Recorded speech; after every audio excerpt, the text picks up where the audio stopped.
Good afternoon, everybody. Thanks, Beth, for the introduction. Thank you for the invitation. Thanks, Tom. So I'm going to go over some practical applications for nurses and technicians when it comes to ECMO. Okay. Thank you, but that's the last slide. Okay. All right. So just to define ECMO to start off, so as many of you know, it stands for extracorporeal membrane oxygenation. And what this is using a pump and an oxygenator outside of the body to remove carbon dioxide from the blood, to add oxygen, and then pressurize it and return it back to the body. And there's two configurations of ECMO that we can use that both accomplish different goals. There's veno-venous ECMO, which means that we're draining blood from a vein and returning it to another vein once it goes through the pump and the oxygenator. And then there's veno-arterial ECMO, which means that we're removing blood from a vein and returning that blood to an artery after it goes through the pump and the oxygenator. And both of these things accomplish different goals. So for VA ECMO, because we're returning that blood to an artery, it replaces the work of both the heart and the lungs. So this is able to give both respiratory and hemodynamic support to a patient. So there's many different ways that you can cannulate VA ECMO. You just need any vein, you need any artery, and either combination will work. The way that you'll see it deployed most in the cath lab for sure is going to be the femoral route, so using the femoral vein and the femoral artery for access for both the vein and the artery. But our surgical colleagues have much more options available to them. They can use the axillary artery through a small incision in the shoulder, or they can even do a sternotomy and use the central aorta and pulmonary artery to drain and return the blood. The times that you'll see this used, because again it replaces both respiratory and hemodynamic function, is cardiogenic shock, pulmonary embolism, which is really a subset of cardiogenic shock, specifically cardiac arrest through a special technique known as ECPR, which I'll talk more about later, and then times in the cath lab where we're doing a very high-risk PCI that for whatever reason we think Impella is either contraindicated or insufficient for the level of support that we need. VV ECMO, on the other hand, because we're replacing blood into a vein, it still has to go through the person's heart, and it's dependent on the person's heart to pump that blood around. So this is only giving respiratory support to the patient.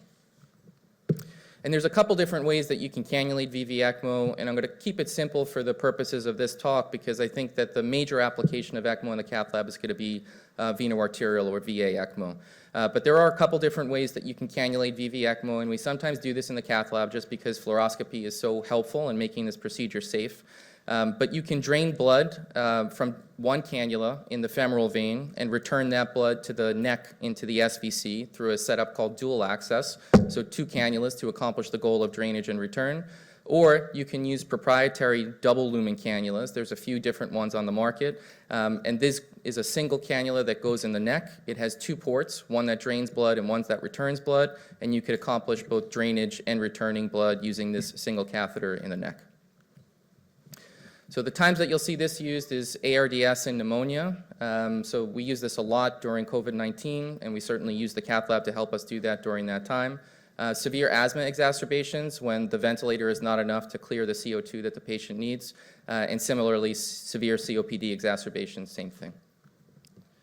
So we've come a long way when it comes to ECMO technology. This is a famous picture of the first ECMO patient in an ICU, and you can see there's tons of big machines surrounding the patient. It was a 24/7 job sitting at the bedside, although I guess it kind of still is, but this was even more so. But we've come a long way in terms of technology, and now today this is what an ECMO machine looks like, and this is a patient fully supported on ECMO that you see here. And we've come a long way with multiple different pieces of technology that make up the ECMO circuit. So to go through those, the first is the ECMO cannulas. So these are the tubes that we actually put in to drain and return the blood, and there's two different types. There's arterial cannulas. These are the ones that are meant to return the blood to the body. And these are generally short cannulas, about 20 centimeters. They're 15 to 19 French, which is very big, but not as big as the venous cannulas I'll talk about next. And just to give everybody a reference, I think probably a lot of us are used to using central lines. Central lines are about 7 French, so these catheters are about 3 times the size of a central line, just to give you a reference. And then venous cannulas, on the other hand, are very long. These need to be inserted from the femoral vein and go all the way up into the heart, so they need to be much longer. And they also need to be much bigger because it requires a much bigger cannula to drain blood rather than to return blood to the body. So these are 23 to 27 French. And we have 2 machines that we can connect these cannulas to, and we can connect to either machine based on what we prefer at the time. They both accomplish the same goal but have some different benefits to each. But one is called the CentraMag machine, and this is one of the preferred machines that we use here. And this is what you see on the screen on the right-hand side is a motor, is a console, and a screen that makes up the CentraMag machine. And on the left-hand side, you see those lines connected to that screen, and that's what allows the blood to run. And on the screen displays how fast the pump is running. The CardioHelp machine is the sort of newer machine. It's the machine that we prefer to use in cardiology just because it's a little bit easier to keep in a space-constrained cath lab. But the machine, despite being very small, is very powerful. So it's able to display a lot of information that helps you troubleshoot. And it also has a lot of different safety features where the machine can intervene based on whatever data you tell it to watch for, which makes it much easier in the cath lab as well. So I'm going to take the title of my talk seriously and keep this practical. So I've chosen 3 practical points for nurses and techs that I think are some of the most important things to remember. Again, I've focused these points mostly on veno-arterial ECMO just because I think that this is the main way that you'll see ECMO used in any cath lab that you work at. And I'll start with the fact that ECMO has a strong and, if not the strongest, evidence base for refractory cardiac arrest. So what ECMO CPR is, or ECPR, is a specific technique of inserting via ECMO with CPR in progress as a way to immediately restore perfusion and prevent organ injury, including organ injury to the brain, from the fact that the blood is not circulating due to cardiac arrest. And there's a lot of theoretical benefits to ECPR. So we've all probably done CPR before. We know that it's difficult to do. We know that sometimes it's not effective, and that's no fault of ours. It's just the intrinsic nature of pushing on someone's chest and hoping to eject all of the blood. So ECMO is certainly more reliable in circulating the blood during a cardiac arrest. And the sooner that you can circulate that blood, the sooner you can get that blood to the organs, including the brain. And getting it there sooner means that you limit end organ injury and decrease the chances of brain death, which is the #1 cause of death after resuscitated cardiac arrest. And similarly, when we've done CPR, we also know that it doesn't always work. And if it works, it usually works pretty quickly. So I think this graph is a really impressive one that shows that if someone is going to survive CPR, 80% of those survivors are captured within the first 15 minutes of CPR, and 95% of people who are going to survive CPR are captured within the first 30 minutes. So once you extend past this 30-minute mark, the chances of survival are so small that it begs for some change in management, and this is the time that we think that inserting ECMO as a salvage, because the chances of survival are so low past this point, is really beneficial. And we obviously can't do this for everybody, so it's very complicated and difficult to select what patients will deploy this technology for, but some of the general guidelines that we watch for is it needs to be a reversible form of cardiac arrest. So things that we see in the cath lab are usually reversible. So things like acute MI, pulmonary embolism, cardiogenic shock, a procedural complication that could happen in the cath lab or elsewhere, or a drug intoxication or overdose. It's also important that they meet certain clinical variables. So I think the younger, in general, the more likely they are to survive the extreme stress that comes from something like this. So we usually aim for an age of 18 to 65, a reversible cause of cardiac arrest like we already discussed, an absence of comorbidities that would preclude return to independent living, an initial rhythm being not asystole. So the people who do best during cardiac arrest have an initial rhythm usually of VF and VT. And the people who have the worst prognosis from a cardiac arrest usually have an initial rhythm of asystole, and PEA, or pulse electrical activity, is somewhere in the middle, but definitely VF-VT is the best prognosis, and that's the patients that we really prefer to use this on. And it's really important that we're able to establish ECMO quickly, so we have to be able to establish ECMO within 60 minutes, otherwise the chances of success are too low to continue. And there's also certain metabolic parameters that we look at. So, by the time we get there to insert ECMO during a cardiac arrest, resuscitation has been ongoing for some period of time. It's usually between 20 and 30 minutes. And the effectiveness of that resuscitation widely varies, as I'm sure you've all seen in clinical practice. And if the resuscitation up until that point was not effective, it really doesn't matter what we do at that point going forward. It's not going to be successful. So we look at some things on the ABG and also on that end-tidal CO2 EMA that we put on the endotracheal tube to confirm the intubation. And looking at some of these numbers helps us predict how successful that resuscitation has been up until that point. And we look for an end-tidal CO2 of greater than 10, which is a marker of systemic cardiac output. We look at the oxygen on an ABG, and we want that number PaO2-wise to be greater than 50 or a SAT greater than 85%. And we want that lactate to be somewhere in the detectable range as a marker that blood has been circulating around the body and there isn't just widespread tissue death. And as long as two of these things are true, then we'll consider this patient a candidate for eCPR and proceed. But if it's not, we would consider that patient, unfortunately, to be unable to be resuscitated and would not offer ECMO support in that situation. So next practical point I want to go to next, which will put a little bit of a damper on the excitement from here, is that, of course, there's complications that come from veno-arterial ECMO. It's not all, rainbows and butterflies. And there's a lot of different complications that VA ECMO can cause, but I think one of the most serious and also one of the ones that we can help prevent the most is limb ischemia. So these catheters are very big, and they're inserted into an artery, and even in big adults, the catheters, when they go in the femoral artery, can be so big that they can completely obstruct the femoral artery and not allow blood flow from the heart to get down the leg. And if blood flow is not getting down the leg, there's very quickly muscle death, especially in the calf, and in the most extreme situations, this can result in the need for amputation after decannulation.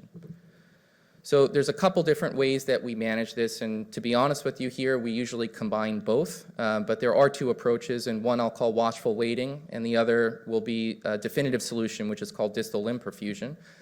Watchful waiting means that we're looking for clinical signs of ischemia so that we know we'll need to intervene to prevent further ischemia from occurring.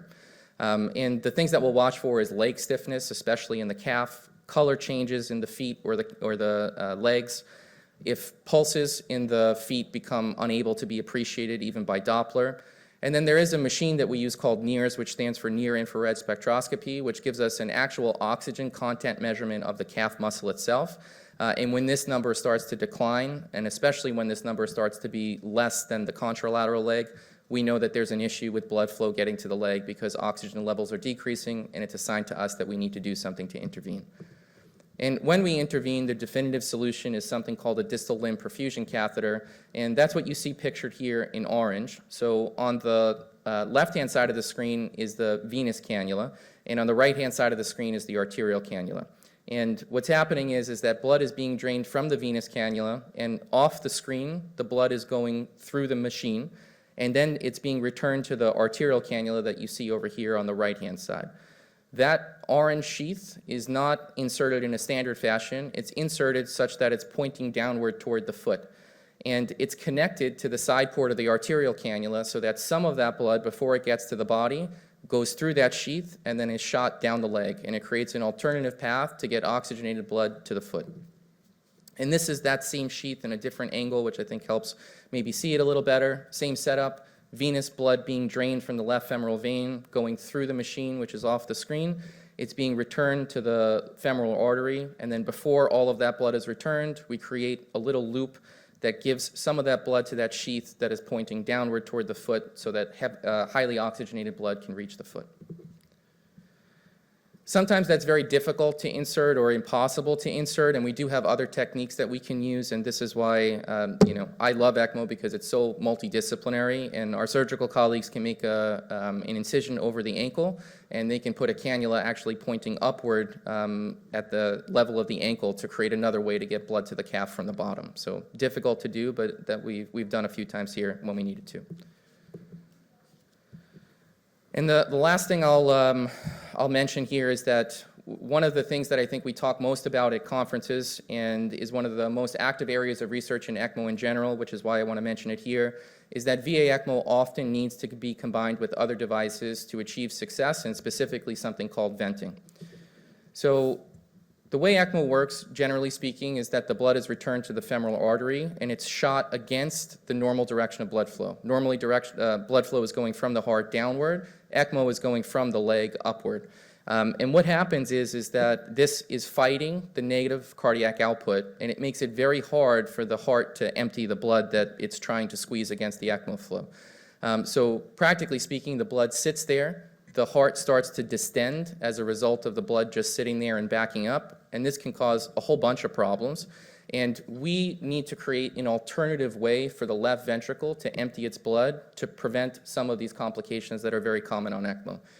So clotting at the aortic root or inside the ventricle itself is common on ECMO, especially if the blood is just sitting there and we're unable to give anticoagulation for whatever reason. When that blood is just sitting in the heart, naturally it's going to back up into the left atrium, it's going to back up into the lungs, and patients end up with very, very severe pulmonary edema, sometimes so severe that it's just pouring out of the endotracheal tube in the most extreme circumstances. And the active area of research that I alluded to before is that distending the heart increases the wall stress of the heart, it increases oxygen consumption, and usually what we're trying to do when a patient is on ECMO is give their heart time to recover. And if we're allowing the heart to distend and not rest, this can really limit the chances of the heart recovering and then limit our chance of success overall. So I'm not going to go through all of these options, but I did want to list them here just to give you an idea of the breadth of options that we have for creating this alternative way to empty blood from the left ventricle, or scientifically said left ventricular venting. They range from medicines to surgery, and the two most common that we use here, and I think people use really worldwide, is an intra-aortic balloon pump, which creates a way to empty blood from the heart. And probably one of the most effective and simplest ways to do it is with the addition of an impella, and you'll hear about some of these devices from Asif in his next talk, but they can be used for many different purposes, and one of the reasons that we use them here is just to help empty the ventricle of its blood. So I'm going to conclude, and I'm going to follow Mackenzie's rules. I'm going to give you two practical points at the end that I want you to remember. And I want you to remember that you should think of ECMO when treating severe cardiogenic shock or refractory cardiac arrest, especially refractory cardiac arrest, because this is where I think the niche of ECMO is and where research supports its value the most. And you, of course, though, at the same time need to be respectful and remember the fact that while ECMO can truly save life, it is difficult to manage and comes with significant complications. And, it's really the nurses and the techs at the bedside that help us avoid those. So thank you all.